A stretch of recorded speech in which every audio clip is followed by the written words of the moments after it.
GrokTALK. Few things are as important as finding the right doctor. And under Obamacare, that's harder than ever. Over a third of our hospitals no longer available. Our doctors no longer covered. Fewer choices, longer drives. No state has been harder hit than us.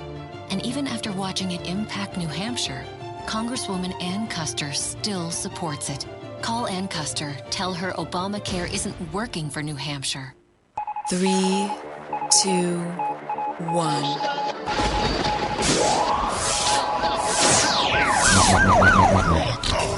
Welcome to another edition of GrokTALK, brought to you by New Hampshire's leading conservative blog site, GraniteGrok.com. We are your feared, extremist, right-wing, hard-charging, gun-toting, opinionated, outspoken, rabble-rousing, letter-writing, radio microphone stomping conservatives and rational libertarians. So get ready for another 30 minutes of news and opinion you can only get from GraniteGrok.com.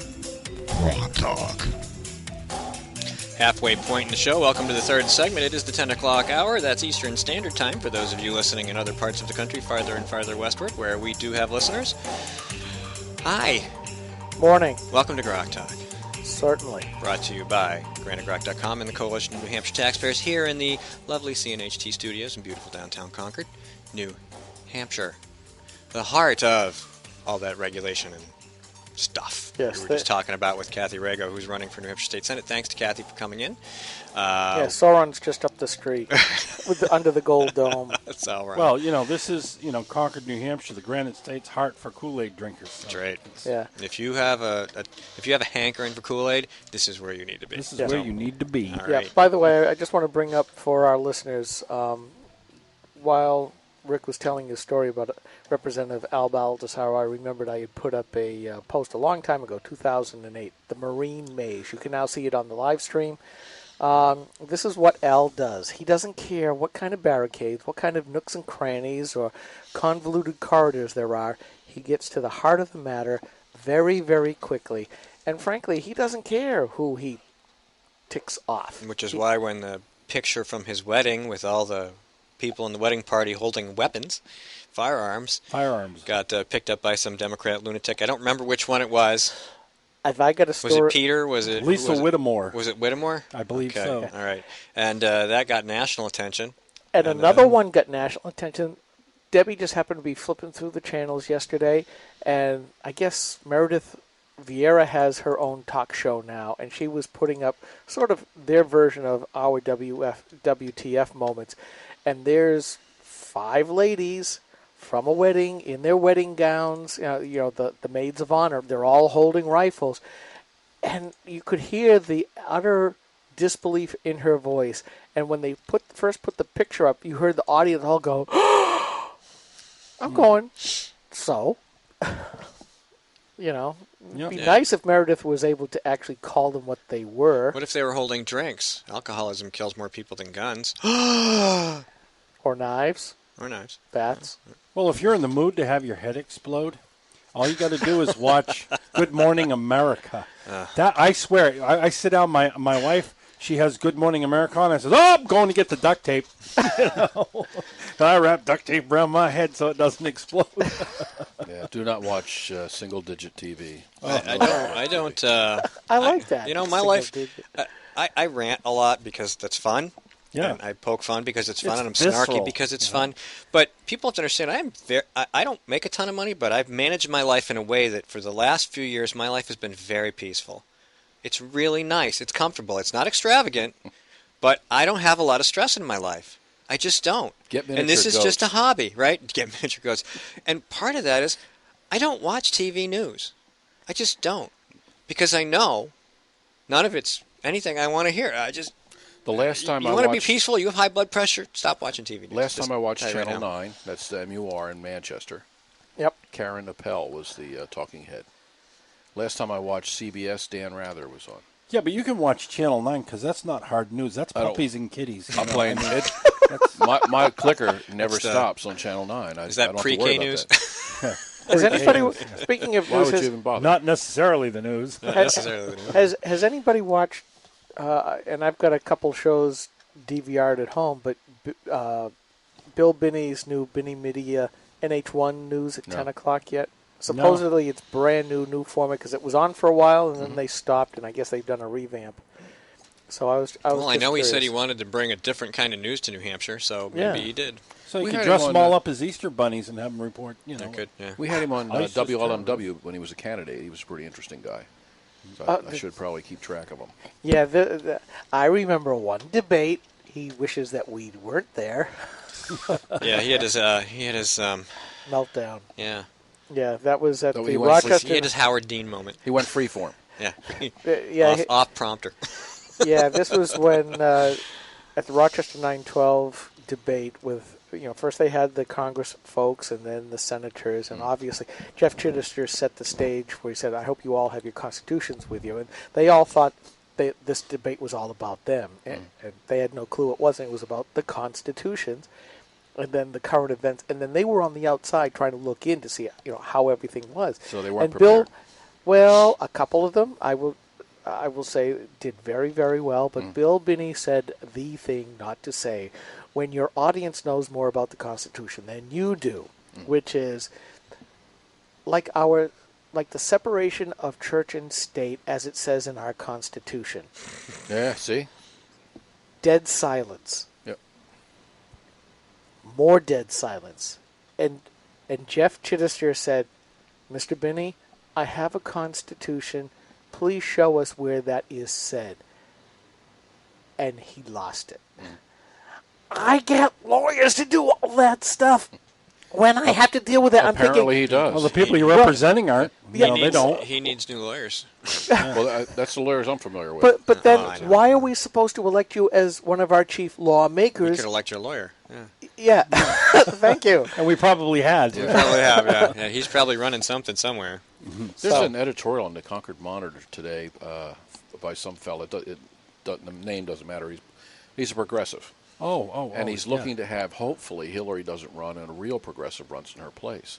And when you look down at Warren, the guy's... I don't know what the guy's name is. But you didn't build that? in any case, he works for the Social Security Administration. Of course. He's like a regulator, basically. And I think he's an attorney as well. So An that gives you the expert. mindset of they prefer dictators, the smart people. The guys down in Maryland say that Martin O'Malley is running for president. So those of you, Oh, that'll be fun. Yeah, he's no longer governor, right? They have a term limit. He's I don't term remember limited if out. he's. Yeah, I he's think term he- limited Yeah, out. what else is he going to do? Yeah. So, Yeah. And he's been here a couple times, and we kind of have bandied about that. But they say, even though he hasn't formally announced, they're positive he's running. And he's bat crap crazy, too, He's right? nuts. He's Yeah, nuts. well, he forced Beretta out of Maryland, Yeah. going back to Good. some of our earlier statements about guns and He stuff. should wear that. Run, like a gentlemen, badge of run. honor, right? Come on Yeah. up to New Hampshire. Run. Well, that's the thing. I've been saying this for years, and there's a post out there saying, there's, oh gosh, I just lost The it. years slip by when you're on your new medication. Yeah, in a well, week. No, something about fool the Rudes style of campaigning. Yeah. I mean, if a lot Oh, of these right, yeah. Democrats would That act- works. I mean, look, we got Scott Brown as a nominee, right? Yeah, Yeah, it does work. And Well, it's- No. speaking of Scott Brown, yeah. I've been kind of polling and yeah, I've been polling and watching the Facebook, and it's already begun. Okay, the election hasn't taken place, and all the moderates are blaming the Conservative. extreme right. Yeah. The conservative wing. One such poster actually said, "The conservatives are damaging this country." He actually Well, said that. I just put up last night the latest thing. That Ace of Spades now has a new website.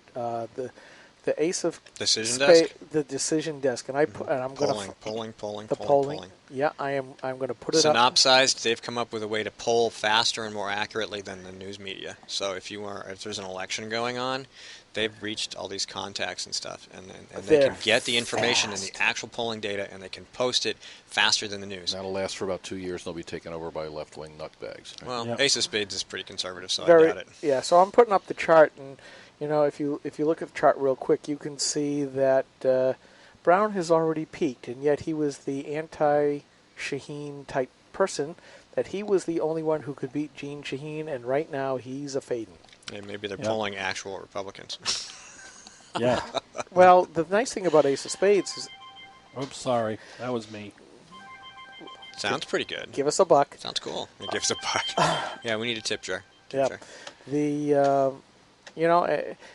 And I guess everybody was so happy. Well, he won 50% of the Republican vote. And it's like 50% of the Republican. 50% of an underperforming primary turnout vote. That's what it is. Yeah. It also quite an achievement. It also means that 50% of the Republicans didn't think you were worth it. Yeah, I got half of about 10% of the Republicans. Yes. Which was an accomplishment because everybody else only got a quarter. So, anyway, that's, we'll see what happens. We've been talking about that a lot. I know we have some challenges with the candidates that won the primaries, and that's really what happens. A lot of people get despondent about that. Like I said, I'm at peace. That's just the way it is, and I'm going to go vote, and I'm going to talk about the issues, and I'm going to talk about the Constitution, I'm going to talk about what we need from candidates, and we may not have that, but maybe somebody will learn something. Maybe somebody will learn about voter fraud. Maybe somebody will realize that you do have a right to defend yourself. Maybe somebody will go, oh, the abortion isn't in the Constitution. Oh, the separation of church and state is not in the Constitution. I mean, we just keep talking about it and talking about it and talking about it. I started retaking Hillsdale's Constitution 101 class, the video lectures again. I highly recommend you go sign up for it. It's free. They got about 15 or 20 different courses on all kinds of different things. It's like 40 minutes in video. Do it once, twice, 3 times a week. A couple weeks, you'll be done with the course. If you want to take the test, you can. Doesn't make a difference. But the information that you get is so different from anything else you've ever probably heard. And they only use source documents. They don't have textbooks or anything. You can get their constitutional reader, which I own, which has all the documents in it that they reference. But they didn't write them or they compiled them. This is historical documents going all the way back through written history. Original source material that they used to explain where our founders were coming from, why our government's made the way it is, how it's supposed to work, and even what went wrong. And, if you don't know who to believe, I mean, these guys aren't selling an agenda. They're not telling you to be Republicans or Democrats. They're just saying, here's the documents. This is what they said. Here's who they were thinking about when they wrote them. See how this plugs in here? Okay? Then you go make your own friggin' decision. Yeah. I know that... Or just look at your tax bill. I know a lot of people got kind of ticked because at the NHGOP annual meeting a week ago today, a number of people were walking around with the sticker that's now on the live stream. John Langdon, U.S. Senate. John Stark, Governor. But they are some upset, and coming back to the original idea of the conservatives are ripping us apart. Steve, I mean, you couldn't have put it any better if you had actually tried. It isn't being Republican or Democrat, and that's what everybody who gets mad at Granite Grok, and sooner or later we're going to tick everybody off. We're not trying to pull the Republican Party to the right. It's on the bucket list. Oh yes, near the top. We're trying to pull people back down to our foundational roots and start acting according to that. We've said it over and over again, folks, that if the Republican Party would actually do what it says it's all about, we'd have almost nothing to write about. Here's the scary part. Life and government and in general would be easier. Easier, because there would be less crap to deal with. Ed wouldn't have to spend all this time running from town to town helping people deal with their municipalities because they're full of a-holes. Little power-hungry fiefdoms, chiefs who think they own... We'll always have a-holes. Well, yeah, we will, but when your government's oiled and greased and running the right way, you'd have less of them because the people, they wouldn't believe that they are above the people or the law, which is really the problem. Well, you're always going to have those people, but... Right, but it's up to everybody else to say, you're out of bounds, stop it, or we will throw you out of bounds. And the problem is too many people are no longer involved. I get that we should have government being the 4th, 5th level down, that we shouldn't even have to worry about it. But the fact that is that we have to. That is the problem. And that's why we do what we do. And when we put up stuff like, the John Stark and John Langdon stuff, we're trying to send a message saying, follow your own rules. Right off the bat, at the NHGOP meeting, they decided not to even follow their own bylaws. They made a farce of it. The fix was in, to the point where I turned over to the little AV, thank you, and I get the applause line ready, that I looked over at the AV alcove, and there's Matt Mowers, the executive director of the NHGOP, with the Sergeant-at-Arms, supposedly Matt Mayberry, and they had cut the mic for the audience, trying to protest. You're trying to do the